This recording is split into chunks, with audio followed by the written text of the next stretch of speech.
Sən bilməyəcəksin. Deməli, Quba xanlığı. Xanlıqların içərisində ən vacib xanlıqlardan biridir. Hətta ən çox sual tutan xanlıqlardan birincisi Quba xanlığıdır. 2025-ci ildə may qəbuluna keçəndə Quba xanlığından sual düşmüşdü. Mətn düşmüşdü ikinci qruplara.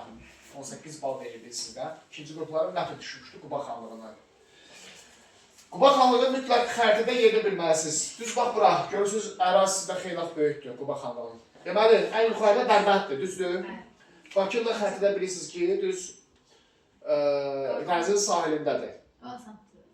Dərbətlə Bakının arası bax Quba xanlığıdır. Xəritədə yerinə baxırsınız. Quba xanlığı da Əfşarlar İmperiyasının dağılmasından sonra digər Azərbaycan xanlıqları kimi meydana gəlib. Amma digərlərdən fərqli olaraq ən güclü Azərbaycan xanlığıdır və birləşdirmə siyasəti həyata keçirib. Birləşdirmə siyasəti, yəni hansı xanlıqlarla oxşar cəhətdir? Urmiya, Xoy, Şəki. Onlardan oxşar cəhətdir. Amma onlardan da çox birləşdirmə siyasəti həyata keçirib Quba xanlığı. Yəni, digər 4-3 dənə xanlıq ki var, birləşdirmə siyasəti keçirən Urmiya, Şəki və Xoy. Onların da hamısına daha çox birləşdirmə siyasəti keçirən Quba xanlığı da ən güclü xanlıqlardan biridir Quba xanlığı. Yox, yekə olaraq yenə uğursuz olacaqlar o birlər kimi. Quba xanlığında 2 nəfər var. Birincisi Hüseynəli bəy. Bir də var Fətəli xan. Hüseynəli bəy, bir də Fətəli xan. Yanımıza gəlib Hüseyn xan var idi. O haradaydı? Şəkidə. Şəkidə. Hə. Bir də var Hüseyn Əli. Bu da Qubada. Bax, bunları qatışdırmırsın. Sadəcə Hüseyni olan Şəkidədir. Hüseyn Əli olan Qubadadır. Yəni, mürəkkəb söz olanda Qubadakı olur. Quba xanlığının yaradan da Hüseyn Əli bəy, Hüseyn Əli xan, ilk hökümdarıdır Qubanın. Hakimiyyət dövrü də lazım deyil. Bir dənə tədbir var dövründə. Birləşdirmə siyasəti artıq Hüseyn Əli bəydən etibarən başlayıb. Hüseyn Əli dövründən başlayıbdır. 1757 Salyan birləşdirilir. Salyanın birləşməsi 1757-ci ildə. Yəni, birləşdirmə siyasətini Hüseyn Əli başlayıb. Salyan bax buradır, gördüyünüz bu balaca yer. Bakın altı. Hə, açsan, cənuba düşəndir. Qalan nə varsa hamısını Fətəli birləşdirir. Fətəli bir dənə də var idi, hansı xanlıqdaydı? Urmiyada Fətəli xan Əfşar. 2 dənə Fətəli var. Biri var Fətəli xan Əfşar, o Urmiyadadır. 1747-1763 güclü hökümdarıydı, Urmiyanı yaratmışdı. Bir də var, elə Fətəli xan, prosta Fətəli. Qubalı Fətəli xan. Bu 1758-1789. Bu da güclü xandır, Fətəli. Amma bu Qubalı xanıdır. Deməli, Əfşar gördünüzsə, Fətəli xan Əfşar sözünü gördünüzsə, Urmiyadakıdır. Sadəcə Fətəli xan gördünüzsə, bu Qubadakıdır. Və birləşdirmə siyasəti keçirmişdir Fətəli xan. Fətəli xan dövrünə etibarən Quba xanlığı daha aktiv şəkildə Azərbaycanı birləşdirmə siyasəti keçirməyə başlayıb. 1758-1789-cu illər Qubalı Fətəli xan hakimiyyət dövründə 31 il Quba xanlığını idarə edibdir. Deməli, Azərbaycanı birləşdirmək çox yaxınlaşıbdır. Amma yekə olaraq birləşdirə bilməyəcək. Deməli, birləşdirmə siyasəti Hüseyn Əli dövründən başlayıb artıq. 1757-də, düzdür? Hüseyn Əli ölür, yerdə gəlir Fətəli, oğlu. Fətəli birləşdirmə siyasətini genişləndirir. Ne edir? İndi bir-bir haranı birləşdirib illərindən öyrənməlisiniz. 1759 Dərbəndi tutur. Fikirli, Dərbənd haralı düz Qubanın üstü. Birinci öz yan yörəsini tutar da məntiqlə, elə yaxın ətrafını tutar. Dərbəndi tutur 1759, düz yuxarısındakı. Sonra 1767 Bakı tutulur. Bakı haralı düz aşağısı. Gördünüz? Xəritəni öyrənin, rahat yadınızda qalsın. Yazılır ki, nikah diplomatiyasında. Yəni, dinc yolla, qohumluq əlaqələr saxlamaqla. Fətəli xanım öz bacısını Bakı xanına ərə vermişdi. Ərə vermişdi demək, mülk deyil. Yəni, belə deyil. Fətəli xanın bacısı Bakı xandan ailə həyatı qurmuşdu. Və orada bir uşaq dünyaya gəlmişdi, adı Məlik Məhəmməd idi. Həmin uşaq gələcəkdə Bakını idarə etməyə başlayır. Bakı xanlığında hakimiyyətə gəlir. Yüce Fətəli dayısı olur axı. O da Fətəliyə tabi olur, könüllü şəkildə öz dayısına tabi olur. Hansı tərəfdə? Hə. Deməli, burada niyə nikah diplomatiyası? Çünki müqavimətsiz olubdular, qohumluq əlaqələri saxlamaqla, nikah münasibətləri qurmaqla Bakılı dinc yolun özünə tabi edibdi. 1767-ci ildə Fətəli xan. Yekə olaraq tutub da birləşdiribdi. Sonra 1768 Şamaxını birləşdirir. Şamaxı da ki, bilirsiniz, düzücə bu tərəf, Bakı çıxacaq. Görün, nə boyda gedişlərdir? Dərbənd, Quba özü, Bakı və Şamaxı və Salyan. Bu ərazilər Quba xanlığına birləşir. Düzdür, görün Quba xanlığının ərazisi nə qədər genişləndir. Getdikcə daha da çox xanlığı birləşdirməyə başlayır. Sonra 1768 Cavad xanlığını birləşdirir Fətəli xan. Bir xanlıq var, Cavad xanlığı. Xanlığın adıdır bu. İndiki Hacıqabul tərəflər düşür. Bizə düşür, hə? Cavad xanlığı. Keçmirik tarixini. Amma burada adı çəkilir ki, Cavad xanlığını birləşdirir. Bax tərəflər. Lənkərana düşməmiş Cavad xanlığı. O da Azərbaycan. Şamaxı adı. Bizim xanlıq. Hacıqabul tərəf. Sonra 1785 Şəkili birləşdirir. Bir də Lənkəranı birləşdirir. Gördüyünüz nə qədər ərazi birləşdirir. Lənkəran, burada Şəkil. Görün Quba xanlığının ərazisi nə qədər oldu? Bu qədər Quba xanlığı. Hamısı Fətəli xan idi. Hamısı Fətəli. Yox, hamısı deyil. Birini Hüseyinəli xan birləşdirir. Salyanı. 1750-də. Qalan hamısı Fətəli xan. Yəni, hamısını Quba xanlığı birləşdirir. Buna deyirik. Şimal, Şərqi Azərbaycan. Quba xanlığı Azərbaycan tarixində yeganə xanlıqdır ki, Azərbaycanı birləşdirməyə bu qədər çox yaxınlaşıbdır. Şimal, Şərqi Azərbaycan, yəni şimal haradır? İndiki Azərbaycan Respublikası, Araz sahilində şimalda dedik. Bütün şimal şərqə bax, bura şimal Azərbaycan. Şimal, şərqi Azərbaycan hamısı birləşdirir. Düzdür? Amma bu Azərbaycanı birləşdirmək üçün yekun olaraq kifayət edirmi? Yox. Yox. Çünki digər ərazilər qalıb. Ondan niyə Qubalı Fətəli xan yekun olaraq Azərbaycanı birləşdirə bilmir? Çünki bəzi uğursuzluqlar olacaq. Biz demişdik Azərbaycanı birləşdirmək üçün mütləq haram tutmalısan Qarabağ. Qarabağ. 1780-81 Qarabağa yürüyüş. Düzdür?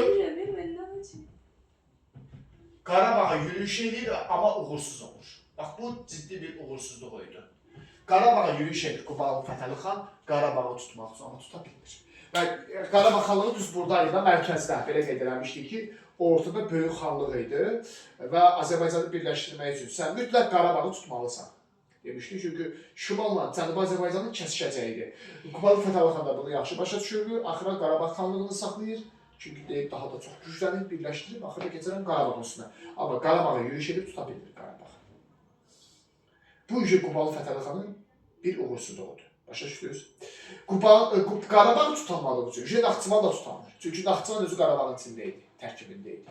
Qarabağ tutanmadığı üçün İrəvan da tutanmır. Çünki Qarabağdan keçməlisən. Gəncə də tutanmır. Çünki Gəncə də Qarabağın tərkibində idi. Başa düşdünüz? Deməli, Azərbaycanı birləşdirmə siyasəti, bax, Qarabağı tuta bilmir, orada uğursuz olur. Məsələn, ikincisi, Cənubi Azərbaycanın digər xanlıqlarını. Məsələn, Təbriz kimi, Urmiya kimi xanlıqları, Marağa kimi xanlıqlar tuta bilmir. Bu digər xanlıqlar tuta bilmir. Bax, bu iki dənə uğursuzluğa görə Qubalı Fətəli xan Azərbaycan birləşdirmə siyasəti yekun olaraq nəticə vermədi, uğursuz oldu. Başa düşdünüz? Qubalı Fətəli xanın bir dənə uğursuzluğu var əslində.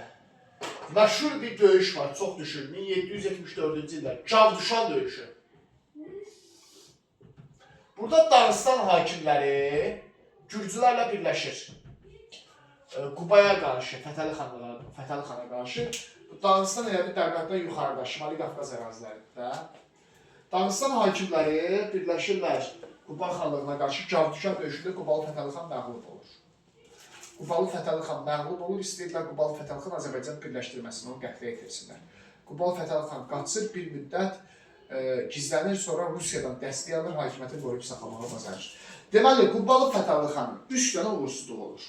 Bu uğurlarıdır, amma uğursuzluğu da olur 3 dənə.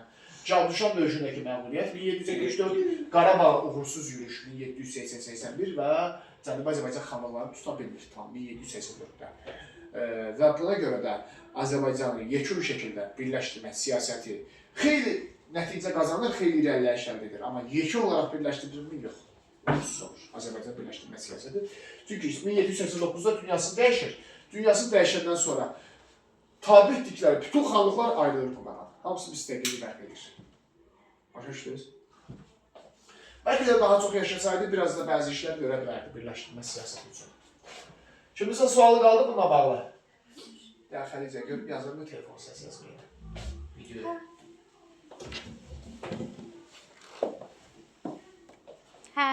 Hə, deməli,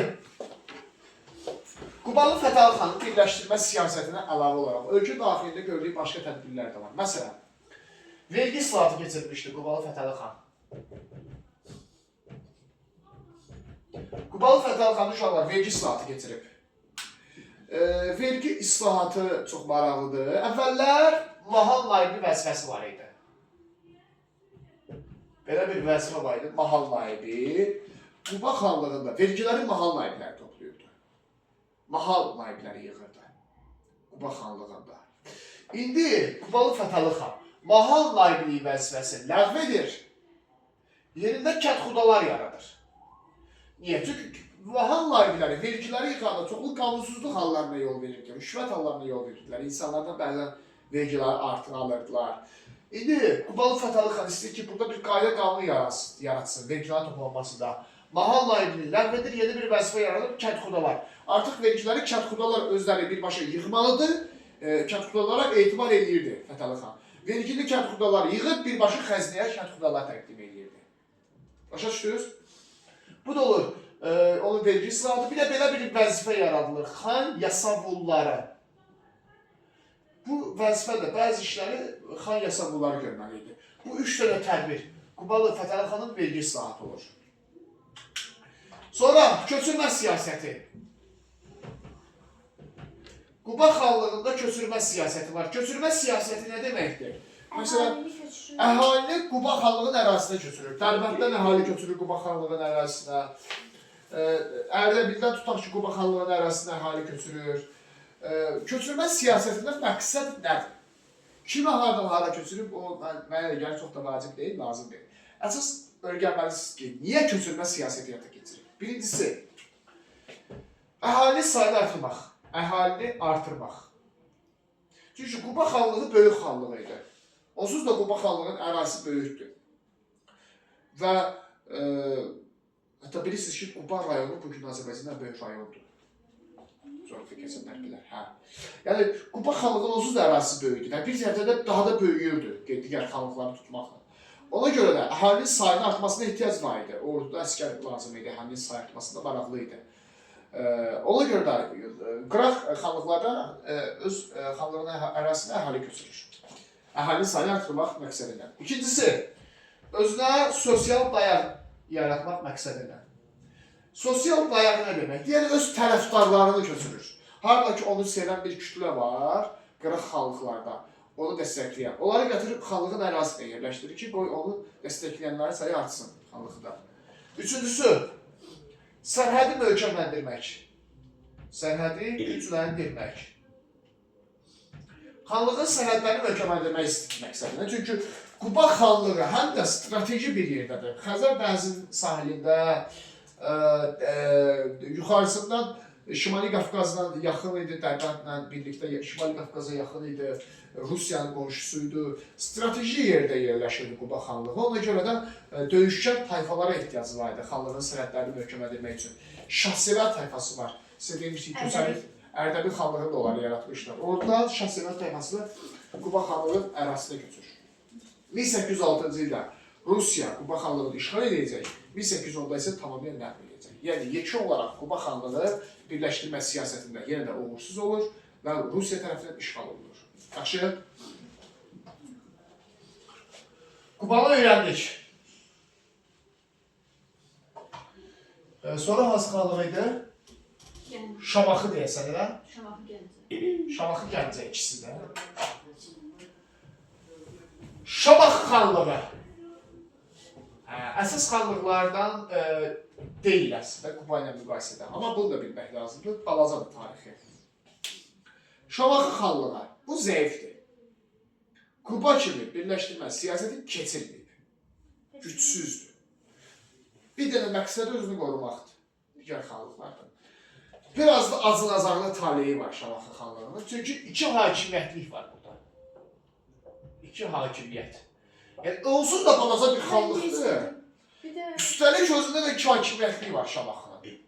Özü də o qədər bədbəxt idi ki, yazın belə acınacaqlı vəziyyətdə idi ki. Yaranan kimi burada iki hakimiyyətlik formalaşır. Məsələn, xanlıqlar nə vaxt yaranıb adətən? 47-ci ildə, 1747-də. Burada iki hakimiyyətlik var idi. Şamaxının girəcəyində bir hökmdar var idi, bitəcəyində başqa bir hökmdar var idi. Çünki iki dənə böyük sülalə var idi, ikisi də hakimiyyətə gəlmək istəyirdi. Xanlığın yaranmasını 1720-də götürə bilmərəm, yarım müstəqilliklə. Yarım müstəqil xanlığı kimi götürə bilərsən. Yəni o sırf xanlığın yaranması kimi. Hə, götürürsən. İlk xanlıq desə, ona götürə bilərəm. İlk xanlıq desə, Şirvan xanlığı da götürürsən 1720-də. Deməli, 1763-də Şamaxı birləşir axır ki. Axır ki birləşir Şamaxı, bir xanlıq halına gəlir. Amma 1767-də yenə bölünür. Cəmi 4 il birləşmiş. Birləşib yəni nə deyirsiniz? Yəni bir hakimiyyət olur. Bir hakimiyyət olur. Amma cəmi 4 il çəkir bu. 1767-də bu yenə bölünür. Kimlər arasında? Şəki ilə Quba arasında. Bir şey yox oldu. Şəki ilə Quba yenə bulub bölüşdürürlər. Bunu Şəki xanlığı dərsində demişdik. Şəkidə kim idi? Hüseyin xan, Qubada Fətəli xan. Şamaxı bölüşdürülür, 68-də tamamilə keçir şeyin tərkibinə, Qubanın tərkibinə. 1805-ci ildə də Rusiya Şamaxını işğal edir. Axırda yenə Rusiya işğal edir. Görürsünüz, əksəriyyətin Rusiya işğal edir. Şamaxı xanlığını yaradan sülalə hansıdır? Sərkarlar nəsli. Sülaləni öyrənəcəksiniz. Sərkarlar sülaləsi yaradıb Şamaxını. Bu oldu Şamaxı xanlığı. Elə bu? Bəli, bu. Gördüyünüz kimi balaca bir dərsdir. Şəkil çəkmək istəyirsən çək. Şamaxı xanlığı. Sonra xanlıqlardan biri. Gəncə. Gəncə xanlığı, hə.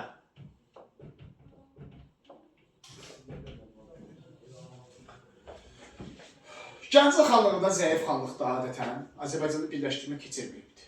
Şamaxı kimi daha çox özünü müdafiə üstünlük veribdir. Amma kim yaradıb Gəncə xanlığını? Şahverdi xan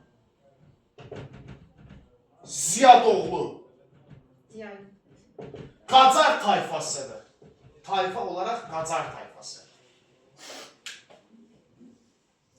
Qacar tayfasının sülaləsi olan Ziyadoğlu sülaləsi yaradıb. Şahverdi xan Ziyadoğlu. Yadınıza gəlirsə bu Ziyadoğluları 1736-cı ildə Nadir Şah Xorasana sürgün eləmişdi. 32, Kəbirli, Cavanşir tayfası və Ziyadoğlu tayfasına. O vaxtı Səfəvilərə son qoyanda Nadir onları Xorasana sürgün eləmişdi. Niyə? Çünki onlar Nadir əleyhinə çıxmışdılar. Düzdür?